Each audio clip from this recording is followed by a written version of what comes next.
Assalamualaikum warahmatullahi wabarakatuh. Bismillah, alhamdulillah, wassalatu wassalamu ala rasulillah.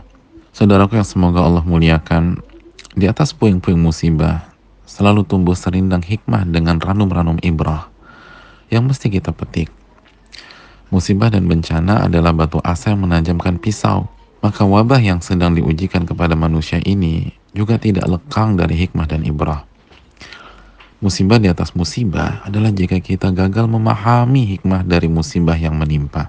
Agar kita tidak gagal paham, ayat ini menerangkan hikmah itu.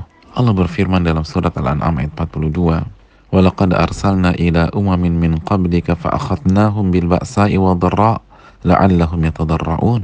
Dan sungguh, kami telah mengutus rasul-rasul kepada umat-umat sebelum kamu. Kemudian kami timpakan mereka dengan musibah dan kesulitan, agar mereka tadarru kepada Allah. Mereka memohon dengan tunduk dan merendahkan diri. Surat Al-An'am ayat 42. Allah telah mengutus para rasul kepada umat-umat sebelum kita, lalu mereka tidak mengikuti para rasul itu.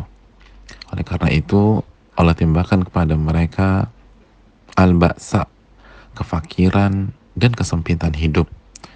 Dan Allah berikan ad-dharra, penyakit-penyakit di badan, dengan tujuan dan hikmah supaya mereka kembali kepada Allah dan bertadarru kepada Allah, merendah dan tunduk lahir dan batin kepada Allah, agar mereka bertauhid dengan mengikhlaskan dan memurnikan ibadah hanya untuk Allah, agar menggantungkan harapan hanya kepada Allah, bukan kepada makhluk, agar merendahkan diri kepada Allah dengan ketaatan, agar kembali kepada Allah dengan taubat dan permohonan ampunan. Jika wabah ini tidak membuat kita kembali kepada Allah dengan penuh tadarru, maka kita gagal mengambil hikmah. Bahkan tidak adanya pemasukan kita tidak membuat kita kembali kepada Allah dengan penuh tadarru, maka kita pun gagal mengambil hikmah. Dan apabila kondisi saat kita dirumahkan atau dagangan kita tidak laku, tidak membuat kita tadarru kepada Allah, maka sekali lagi kita gagal mengambil ibrah. Dan orang yang gagal memahami dan mengambil hikmah, maka sungguh malang dirinya. Di dunia hidup sengsara, dan di pusara kubur penuh derita, dan berakhir di akhirat hidup dengan siksa.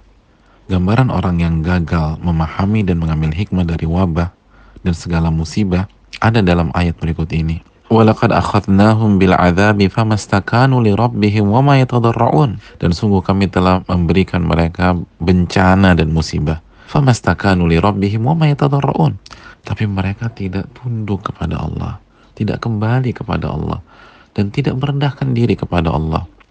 Hatta idza fatahna 'alaihim baba dza 'adzabin syadidin idza hum fihi mublisun. Sampai jika kami bukakan pintu adab kepada mereka, disitulah mereka tidak bisa berkata dan shock terhadap apa yang terjadi, dan mereka putus asa. Saudaraku yang Allah muliakan, jadikanlah hari-hari berat ini menyadarkan kita bahwa kita harus kembali kepada Allah Subhanahu wa Ta'ala, kembali kepada pencipta episode kehidupan kita ini, sehingga ialah Subhanahu wa Ta'ala yang akan memberikan jalan keluar dan kemudahan kepada kita. Assalamualaikum warahmatullahi wabarakatuh.